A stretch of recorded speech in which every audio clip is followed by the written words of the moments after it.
Welcome, everyone. Thank you for joining us for today's webinar. My name is Chris, and I am your host as well as the marketing manager over here at EBS Associates. Today, we are presenting lesson 3 of 6 of our cash flow webinar series presented by Mike Milan.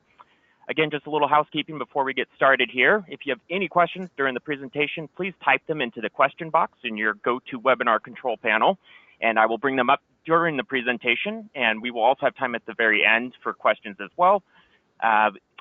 You should all have the slides, but if not, please let me know in the question box and I will email them to you right away. And now, without further ado, here is Mike Milan. Hey, Chris, another good day, everybody. This is number 3, and I'm super excited because today we get into the meat of it. Today we start talking numbers. Today we start doing some math. Today we start looking at financial statements. I know I've had 2 hours now to lead up to this point, but this is when we start to talk about it. So here's one of the ways I like to do this. I actually had a real consulting client a few years back, and he provided me with the perfect scenario to teach from, believe it or not. So one of the things I like to do is just kind of give you an introduction to him and his company. If you know from the past, we've already talked about why we do these things is to build transferable value. We talk about things that successful business owners do, like become a chameleon. That way they can, do business with people that you like. Now we're saying that this is the time, and you guys have probably all heard this, this is the time that we're working on our business, not just in our business. So in our business means all of the thousands of tasks that we do day in and day out. We have to step back and take a look at it and say, what did we create? What was the results? Right? So this is the report card. This is what we're looking for and looking at to determine whether or not we created a healthy company or a not so healthy company. So that's what we're talking about. First, a quick review. Probably everyone on this call or watching this video already understands this, but what I like to do is just show people once again, kind of where things connect, where the financial statements connect, because it helps you understand. Most people kind of lean on the income statement. They lean on it by being able to say, well, I had a good month or I had a good year, but that's just it. It starts over, right? If you have a good January, you got to start all over in February. So what the income statement does is it just tells you if you have a good or bad month, year, quarter, whatever period is that you're measuring.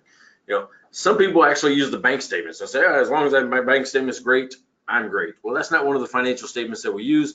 The bank statement will only tell you if you got a good or bad day. Hey, do I got money or not, right? Most people ignore the balance sheet, right? It's one of those scary things. Matter of fact, a lot of business owners I talk to with the balance sheet, they'll look at it and go, yep, those two numbers match. I guess it's good. And then they'll file it away, right? That's not what you use it for. The balance sheet is going to say if you have a good or bad company, right? Because it's the culmination of every single decision that management's made. It gets put on there throughout the whole history of the company. So we got to leverage the balance sheet to be able to understand whether or not we've made good decisions, right? So one of the ways they connect is at the end of a reporting period, the profit at the end actually gets moved onto the balance sheet in the form of retained earnings, right? That's what increases your equity. And we're going to talk a little bit about that today. But I just want to make sure that we all understand that that's how they connect. That's why the balance sheet's important. Every single month, quarter, year gets put onto the balance sheet in the form of retained earnings. And we want that, of course, to be as high as possible. Now, some accountants that are playing what I call the number 2 indoor sport in America, that tax game, they want you to reduce that retained earnings, right? They want you to reduce your net profits, you pay less tax. That's okay. And I'll talk to you about why that's a good strategy versus why it may not be such a good strategy and how to make that decision. So today we're going to look at financial statements, find some things that maybe don't make sense, and understand a methodology of analyzing any company and having a really methodical way of looking at it to determine whether or not it's healthy. So the company I'm going to use is Spectrum Manufacturing. It's a paint manufacturing company in Wentzville, Missouri.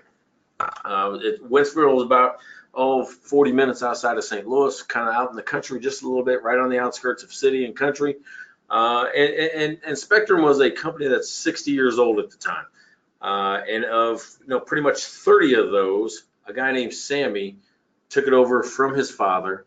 He grew up with his father running the business. He took it over about 30 years ago, and it's been about a 60-year thing. So if you look at some of the things we're talking about, and the reason why I talk about this is every situation has a personality. Every company has a personality. The person has a personality.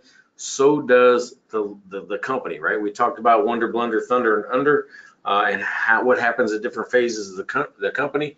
This is where we can determine that Sammy's been there about 30 years, right? That's the guy that goes to the same job, to the same building for 30 years straight. That's one of our watch its. Remember, we got watch it, success principles, and bar napkins. The watch it here is, hey, this guy's been going to the same job for 30 years straight. Founderitis may have kicked in, right? So watch out for founderitis. This is the same guy doing the same job. He may be a little complacent. He may have taken his foot off the gas just a little bit. And when that happens, other things in the company start to develop as a problem. So he's been there a long time. And it also says here, Sammy's son is in line to take over the company. So that means we got grandfather who started it.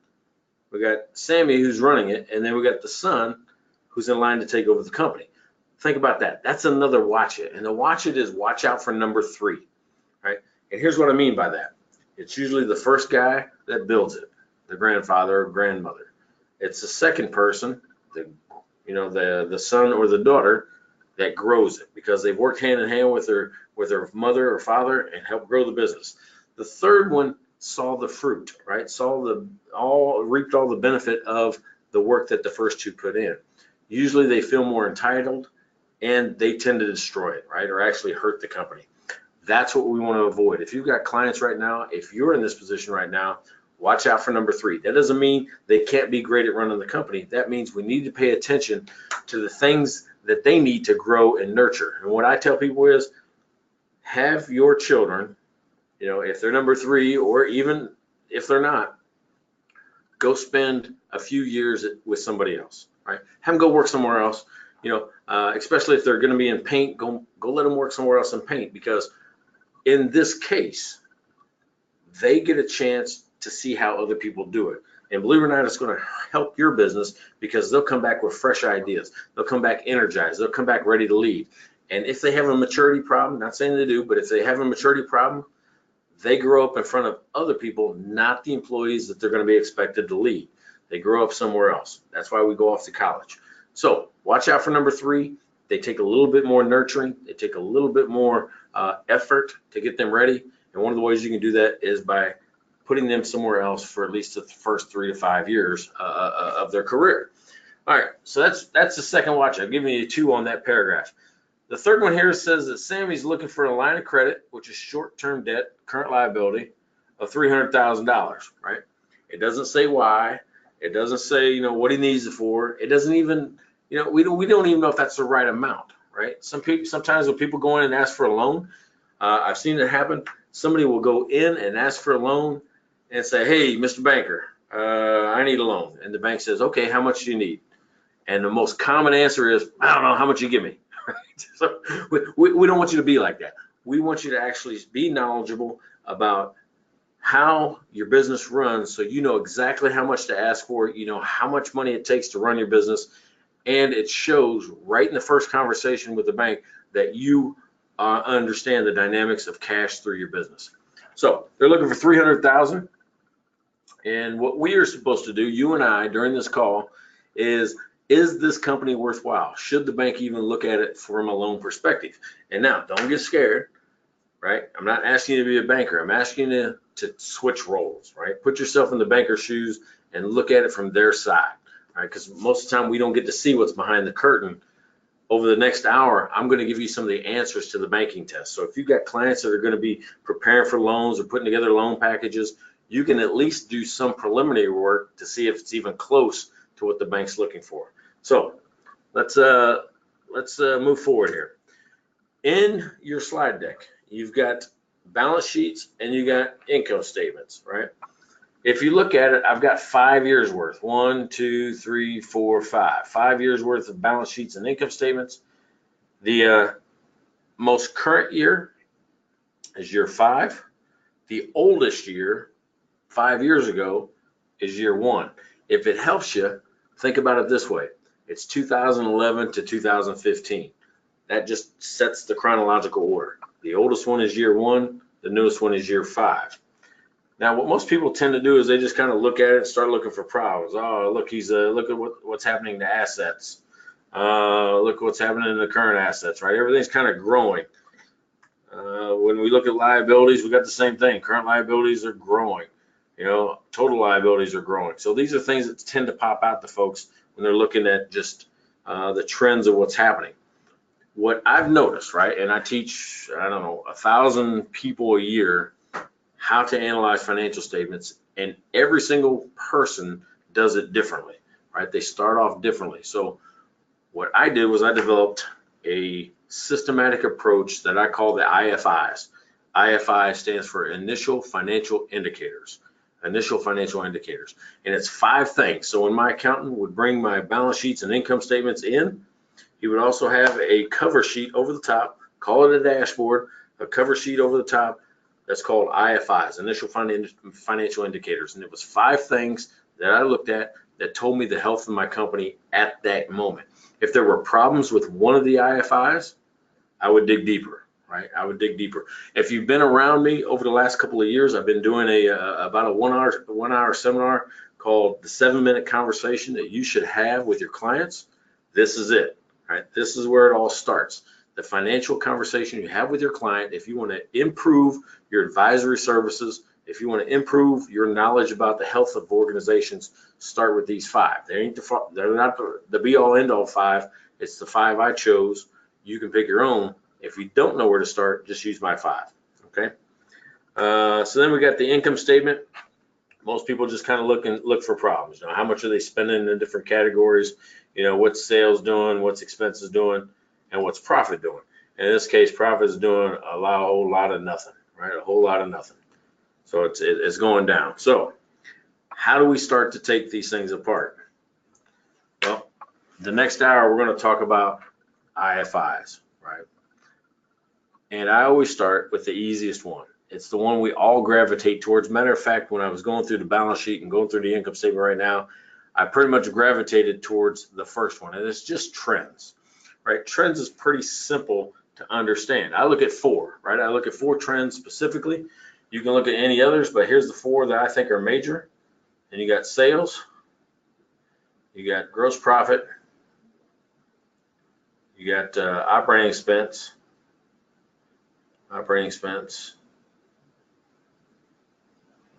and net profit.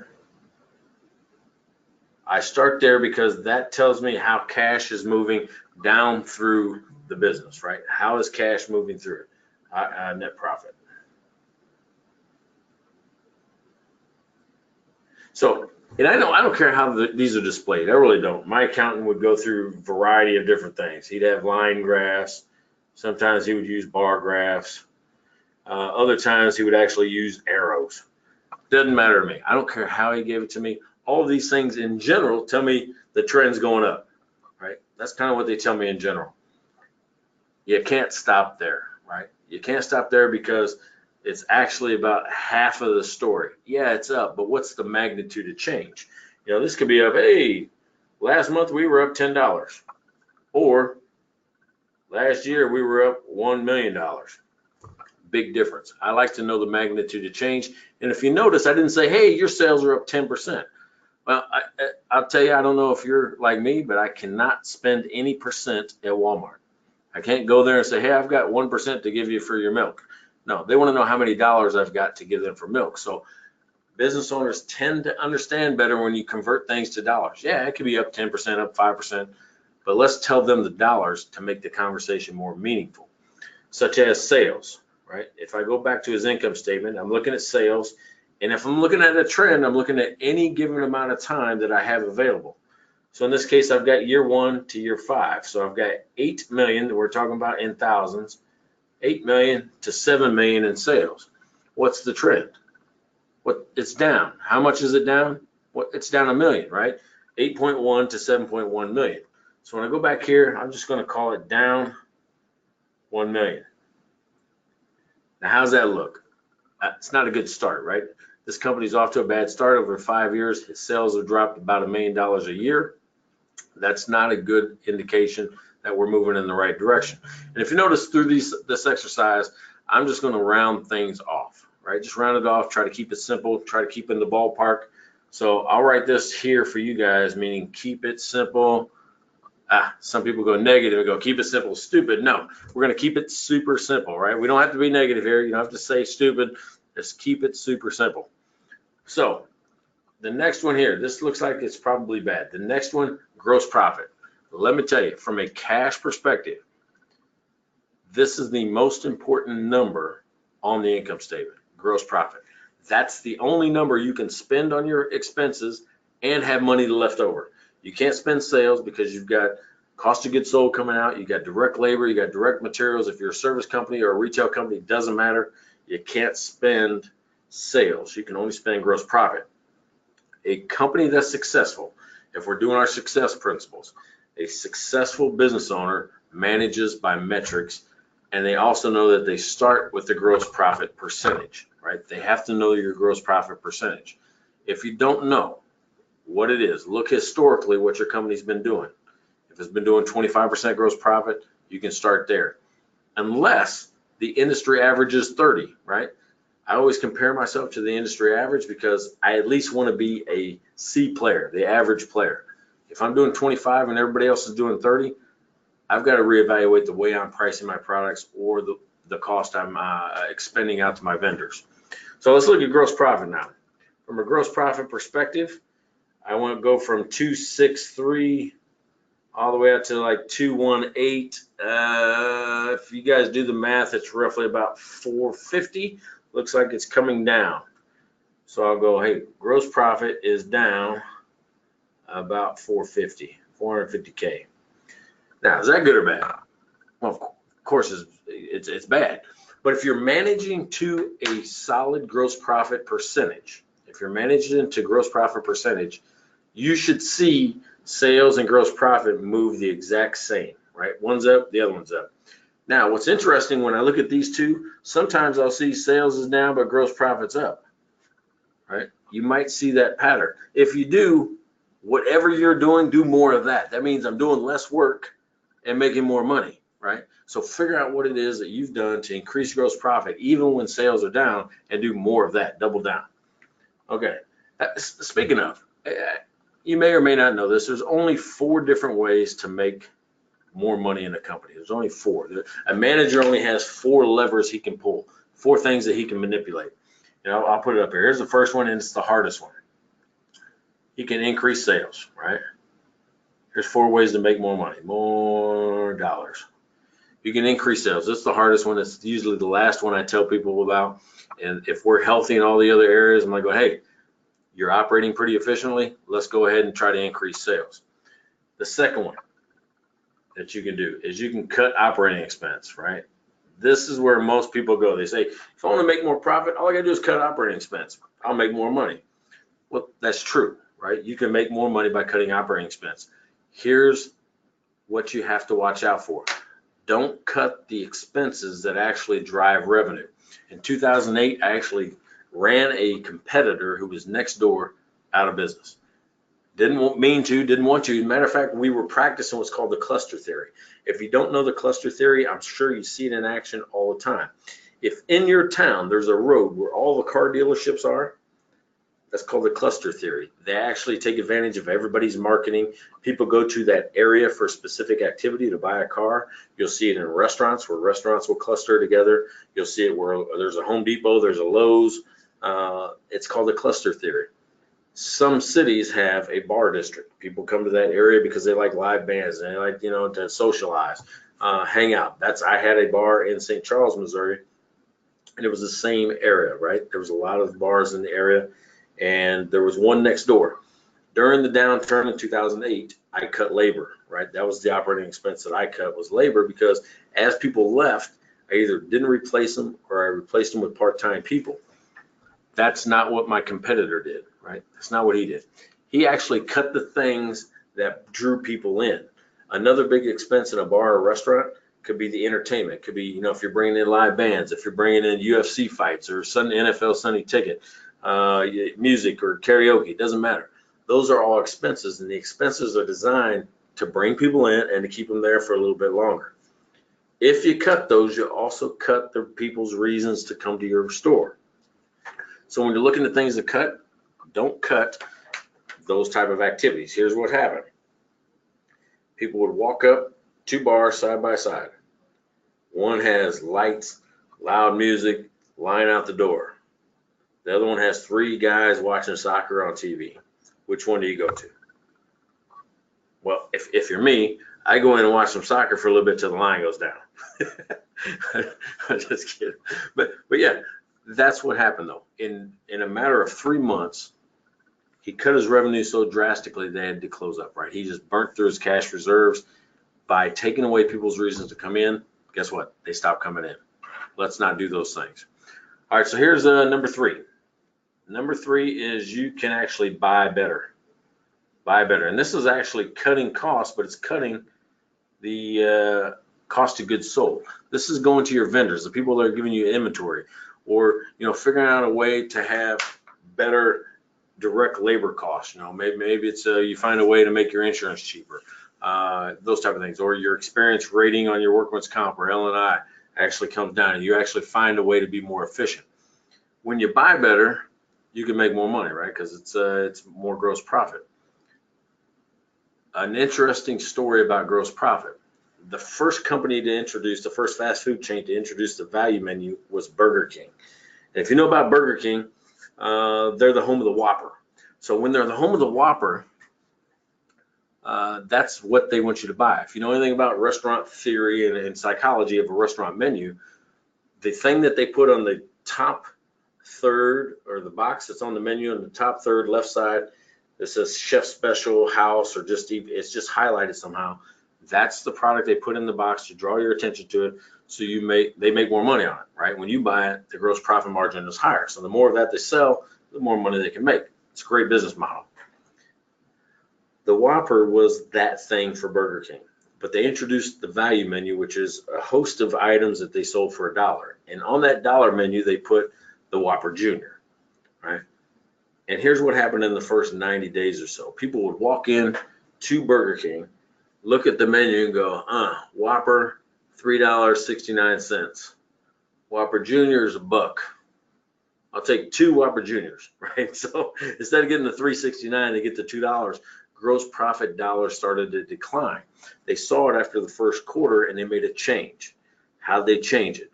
Most people say, oh, well, they raised prices, or they changed the ingredients, or made everything smaller. Now they already had all the inventory. They already had everything in place. They didn't want to change prices. What they did was they introduced a third option, right? And by introducing a third option, believe it or not, it actually increased sales of the Whopper. Here's what happened. Now when you go into Burger King, you see this. Okay, I got the Whopper, got the Whopper Jr. Oh, there's this double Whop, right? The double Whopper. And I'll tell you, I don't think that they care if anybody in America buys a double Whopper. I really don't think they care that. Matter of fact, I'm probably the only one that's bought one, right? It sits like a big belly bomb, on you like this. But what they want is you to look at it and go, we tend to gravitate toward the middle. Too small, too big, the Whopper's the perfect one. By showing you the third option, it actually increased sales of the middle one. A lot of accountants are already doing this in their value pricing. They've got the gold, silver, or silver, gold, and bronze package. So by showing the third option, a lot of times you get people to go with your recommended, or the one that you want them to participate in. So you can buy better. That's another way.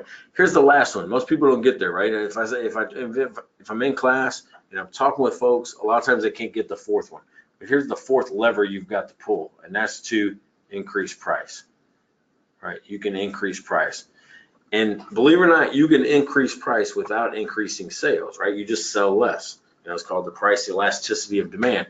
And I'm in Seattle, Washington, and there's a company here, Starbucks, that is the best in the world at increasing price, and nobody says anything. Matter of fact, I have no idea what anything costs in a Starbucks. I have no idea. Matter of fact, I can go in today and go grande caramel macchiato, and they'll go, yes sir, that's $4.47. If I go back 2 months from now, same Starbucks, same location, same clerk, I'll go grande caramel macchiato, and they'll say, yes sir, that's $4.57. Every 2 to 3 months, they put 5 to 15 cents on every product until you stop buying it, right? When demand comes down, they're going to hold the price. and keep it there, right? They found where the market bears, and then they're going to manipulate all the other prices. But watch it. Watch for yourself how prices change in a Starbucks, because they try to find that perfect price where price and demand, supply and demand meet, right? It's called the price elasticity. And they look at demand and when we stop buying products. So that's 4 ways. That's kind of bonus material, 4 ways to make more money. Now let's back to the trends. We have sales coming down. We have gross profit coming down. Let's look at operating expense in this company. Operating expense, total operating expense right here. You've got 23.9 to 2.4. So 2.4 million down to 2 million. It looks like about 350. Actually good, right? Because he's cutting expenses. He knew his sales were down, so he started to cut expenses, and he dropped it down $350,000. It's not bad. Would you expect it, right? Sales are down. Do you expect operating expense to come down? Chances are, no. You don't expect it, because this line here is not dependent on sales. It's dependent on a manager making a decision. It can only go up or down by a manager increasing expense or decreasing expense. It takes a management decision to control. The good thing is that he did make a decision to cut expenses, so his losses are not as strong because of that. Now, let's look at the result. Lower sales, lower gross profit, lower operating expense. When we come back to the result, I look at net profit, and we'll go right before tax here, because tax is a result, so I kind of ignore it for analysis. But tax is a result, 126 to 11. It's about 100. We're just keeping it simple, around $100,000. So net profit is also down around $100,000. That's a hard pill to swallow. In 5 years, if your family is not bringing in the 100 that it used to, it's now down $100,000. Look at this relationship. Down 450, down 350. There it is. There's the result, right? I had $450,000 less to spend. I tried to cut expenses, but I didn't cut enough, and you see it in the result. You see it in the net profit result. So that's the relationships I'm looking for, is how do these work together? And in this case, they're all bad. So IFI number 1, right? This is IFI number 1. And that's trends. Trends. So it's the easiest one to go to. Let's keep moving. IFI number 2, right, is expense control. This one's super important. If you break this rule, and I'm going to give you a rule, if you break this rule, the long-term viability of your company is at jeopardy, right? Your company could die. And let me tell you what the rule is. It is the change in operating expense should mirror the change in gross profit. Let me say it again. The change in operating expense, which we just calculated in trends, should mirror the change in gross profit, which we also calculated in trends. Said simply, if I have less money to spend, I should spend less money. Right? That's what that means. If I have less money to spend, I should spend less money. This also tells you, when you're having a conversation with your clients, is, well, how much should I cut? This is how you determine how much you should cut, right? In a situation where gross profit's down, it should mirror the change in operating expense. Think about it from your own perspective, in your own house. If you took a $2,000 a month pay cut, chances are you'd have to change something about your lifestyle. You'd have to change your lifestyle, meaning if I wanted to live exactly the same, but with $2,000 a month or less, I might have to dip into savings. I might take on more debt, but there's going to be changes in my financial situation. The same thing happens here. So check, right now we already know that his operating expense was cut $350,000. And that means gross profit was down $450,000. Are these equal? No, they're not. They're not equal. So the result is 100, right? If the change in gross profit, 450, should mirror the change in operating expense, 350, that means this should be 450 and this should be 450. If I'm consulting the client, I'm saying cut $100,000 more, right? Cut $100,000 more. Let me explain why. But that's telling him not just cut expenses. Your expenses are too high. I hear that all the time from accountants. Oh, your expenses are too high. How high is too high? That just told you how high is too high. You're $100,000 too high. Let me explain how it looks on a graph. This is time, right? That's time. On a graph, if you go back and graph your client's business, we'll say that's sales, right? Sales goes through. Boy, that's terrible writing. I think kindergartners write better than that. So that's sales. The next one is gross profit. And if we're managing to gross profit percentage, it should track pretty similar to my sales, right? Because if I'm managing the gross profit, they move along with sales. So this is gross profit. If we graph the operating expenses of a small business, they tend not to move along with sales like this. They move in a different pattern. They kind of move in a stair-step pattern, just like that. Why? Well, it's because I just said the operating expense is only changed by a management decision. And the only time we really increase the expense is when we kind of hit a capacity, right? When we're growing, we're taking on more work. We're growing, see how this is moving up? Everything's getting bigger. We're growing, more gross profit. The longer we can hold operating expenses flat while we're growing, the more money we make, right?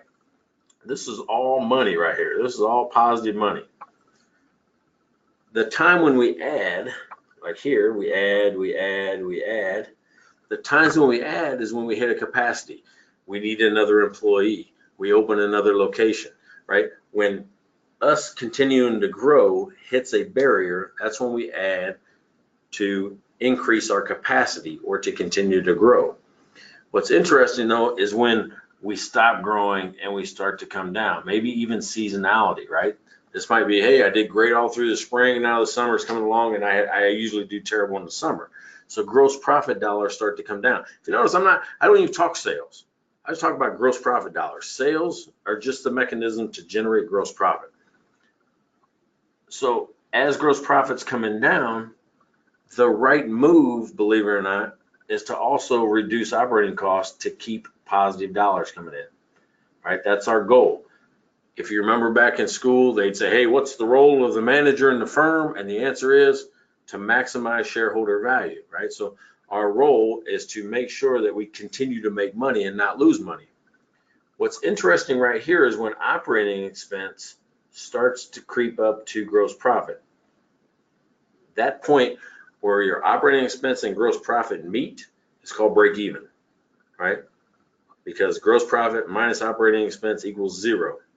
That's break even. That means you're not making money, you're not losing money. As soon as you cross this line, these become negative dollars, right? That's where loss happens. When your operating expense is above your gross profit.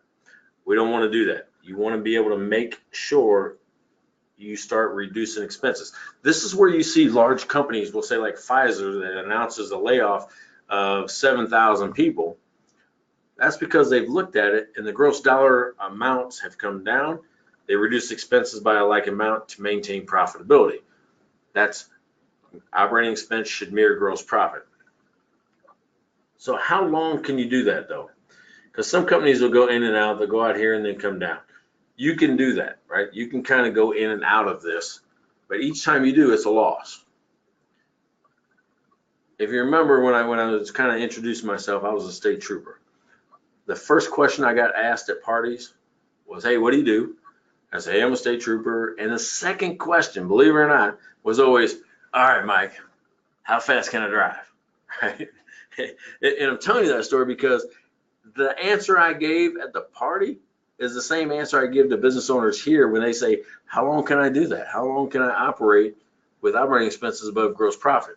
The answer I gave the person trying to drive fast was, you can drive as fast as you can afford, right? So, meaning if you can afford $1,000 ticket, I'm very capable of writing one. So I just write $1,000 ticket and give it to them. The same thing holds true here with how long can I operate with operating expenses above gross profit, and it's as long as you can afford, right? It's as long as you can afford. As soon as you run out of money, you're out of money and you've bankrupted the company. The right move is when you see this happening, the change in operating expense should mirror change in gross profit, is to bring it down. That cut actually solves his problem. Cutting $100,000 solves this company's problem. They no longer have an expense control problem. So IFI number 2 is expense control. So we got trends, now we got expense control. The rule is change in operating expense should mirror the change in gross profit. All right, IFI number 3. IFI number 3 is debt to equity. Debt to equity, or D divided by E, right? Debt to equity it's really the one ratio that puts the business owner in the middle of two people that they love and trust for advice. Both of two different advisors are giving him different advice. Both are right, but they're never right at the same time for the business owner. Let me explain. Used to be you couldn't start a business unless you had 3 other people kind of on your team advising you. You needed a banker, an accountant, and a lawyer, right? They were all on the pedestal together. Then in 2008, bankers fell off the pedestal, right? They burnt the world down, caused all this problem, stole all our money, created economic issues that spanned the world. We stopped trusting them, right? The accountant's still there in the top 2, the current attorney's still there. But I ask business owners now for 2-3 years straight, I've asked them, who do you go to for advice, right? Who are you talking to? And bankers right now are still in the top 10, but they're ranked 7th. 7th, right? Behind other. Yeah, that's right. Other. People are talking to anybody in the world but the banker, right? They don't trust the banker for what they can do, what they can say. But it's important because we need the banker for certain financing activities, right? To finance our business. We need the accountant to help us with taxes. That's where this comes into play. This is the banker side, the debt side. The equity side is actually the accountant side. Those two have to know what's best for the business, and not just today, next year, right? Will this company need a loan next year? That's the biggest question we're going to ask. Let me explain how debt to equity works, first of all. And this is IFI number 3. If you go buy a house, right, most mortgages require 20% down. So that's you putting in some money. You put in 20%. The bank then puts in the rest of it, which is the 80%, right? So 80 divided by 20 equals a 4. Yay, got a 4. No, that's not how it works. 4 means this. In your house, for every dollar you put in into your house, your equity into the house, the bank put in 4. That's what that means. So the risk ratio that they're looking for is 4 or less. 4 or less. It wouldn't work as well if you put in 10% and they put in 90%. That would be a 9, right? That's higher risk. If we look at it from a risk perspective, right? Low being 0, infinite out here because I don't know how much debt you have. High risk, low to high. Where should it be? This is one of the first answers to the banking test, right? Where should that be? If I want a business loan, right? I got 1, 2, 3, 4. You want to play right there, 2.5 or less. You want your debt to equity 2.5 or less if you need a loan, and I'm not saying today, next year, right? You need to start monitoring your debt to equity ratio at least about 12 months in advance. And the reason why is they want to know that's how you run your business. Or else somebody could just come in there, put $1 million in, apply for a loan because they have a high or a low debt to equity. And then as soon as they get the loan, take the $1 million out. No, they want to see that there's a history, a pattern of you running your business with a debt to equity ratio of, we'll say 3, but 2.5 is my goal or less. That's if you think you're going to need money. If you don't think you're going to need money, don't worry about it. Do whatever the accountant says. Here's what's happening between the banker and the accountant. The banker needs you to be at 2.5 or less, right, to give you debt. The accountant is saying, hey, we need you to pay less tax. And the way they help you pay less tax is by having higher expense, right, on the income statement. Because you got to remember, this is an equity. Equity, part of the equity is retained earnings. Where did we say retained earnings come from? Well, it's net profit. So net profit gets put on the balance sheet in the form of retained earnings. That means when you make less money because you're trying to pay less tax, you're also giving yourself less retained earnings or less equity, right?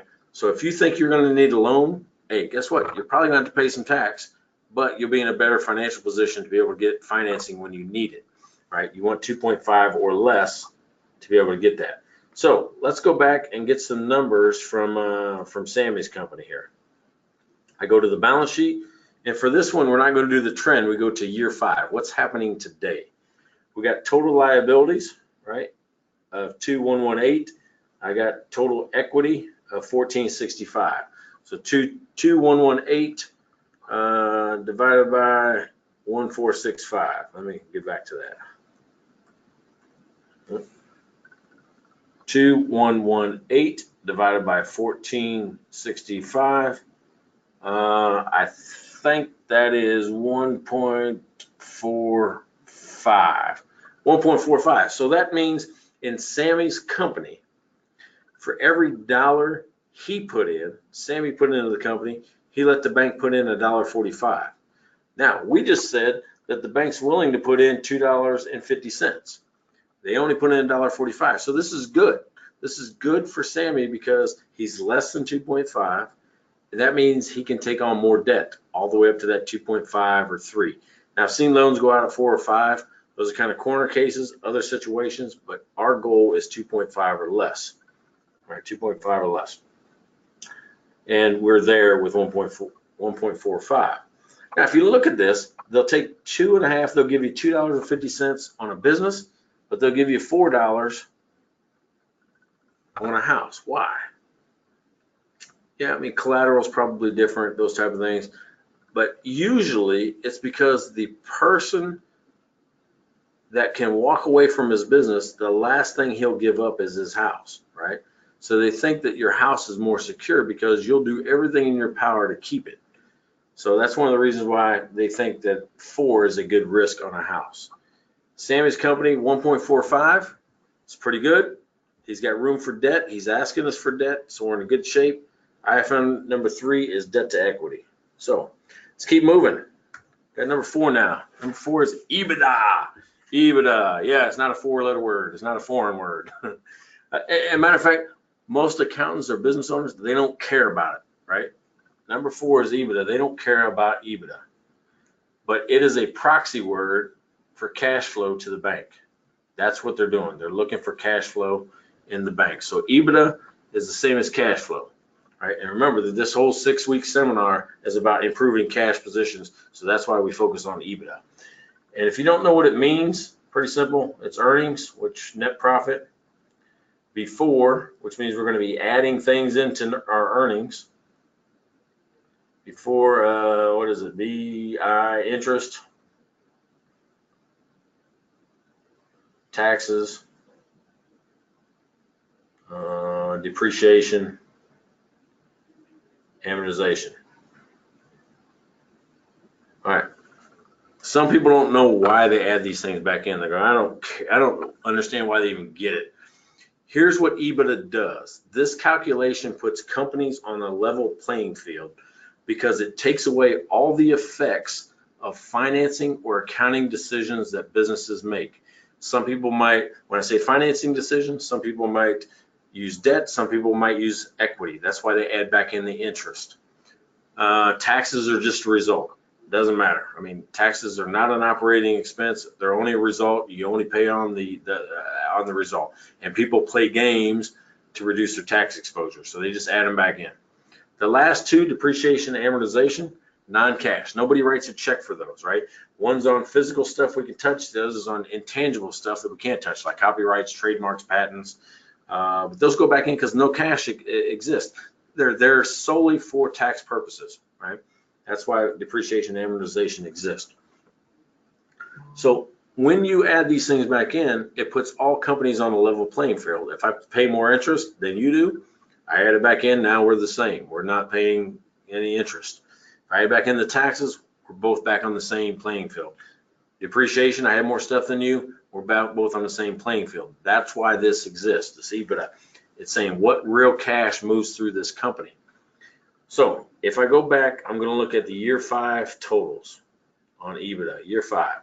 So we're looking for profit, right? We're going to add things back in, profit, earnings before interest and all that. So we're going to start with earnings after all those things. So earnings after tax is 9. Then we're going to add back in interest expense, 129. We're going to add back in, income tax of 2. We're going to add back in depreciation of 183. There's no amortization in this company. And probably 80% of the companies out there won't have any amortization unless they bought another company. So it's not uncommon not to see both of those in a small business. If you've got them both, use them both.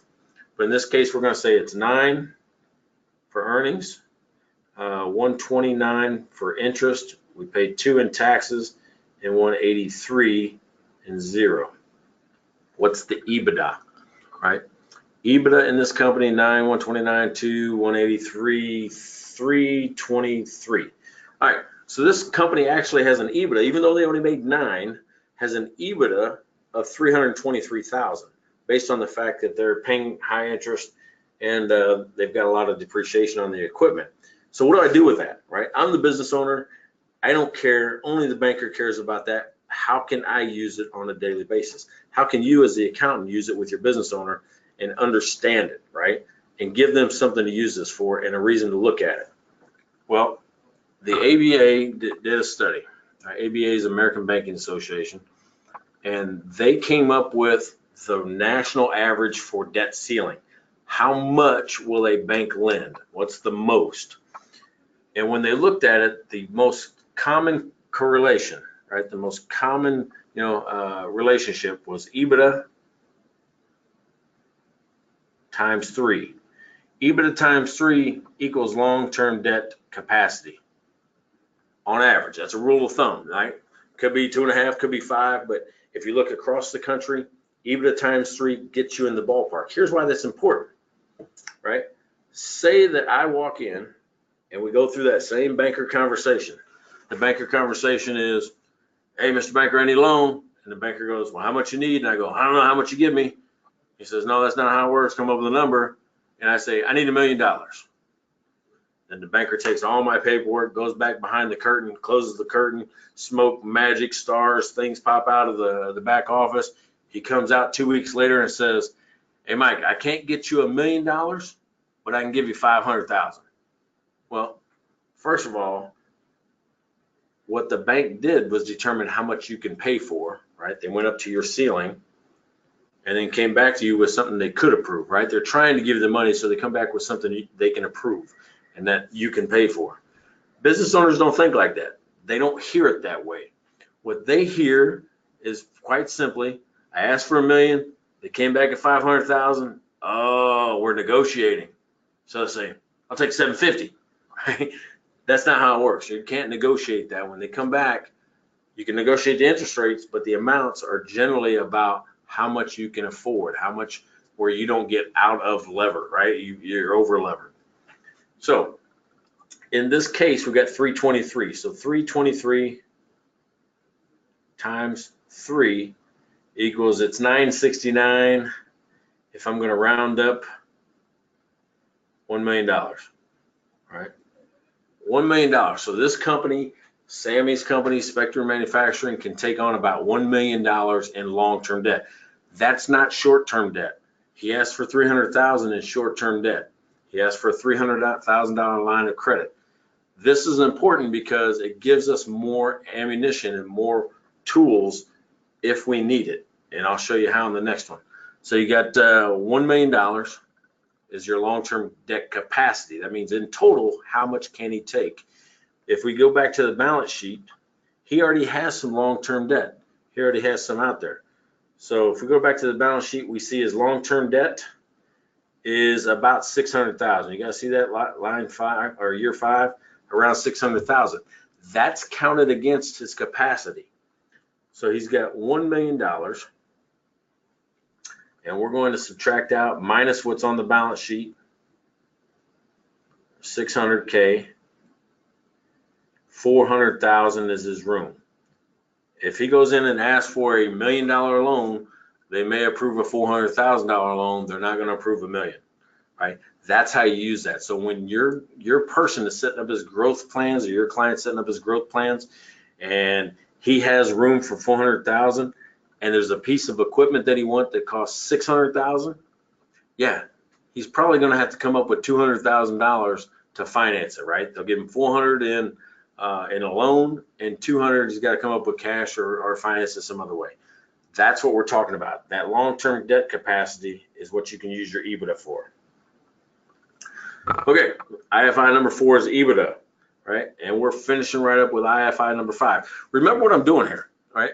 I'm teaching you a methodology, so every single company you can look at the same way and come up with the health.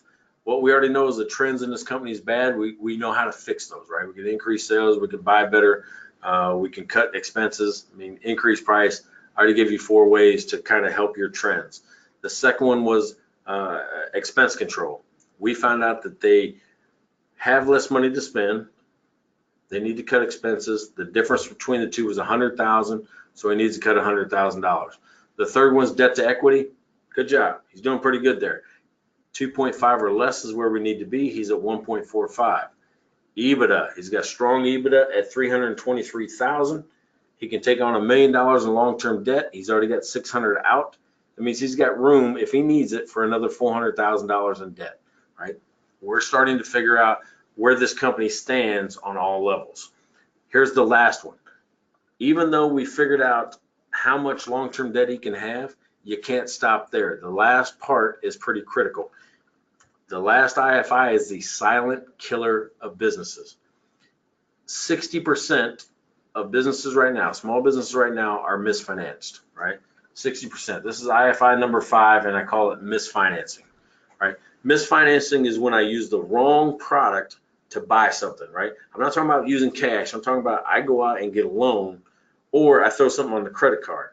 I use the wrong thing for an asset. Here's the rule. Here's how to always get it right.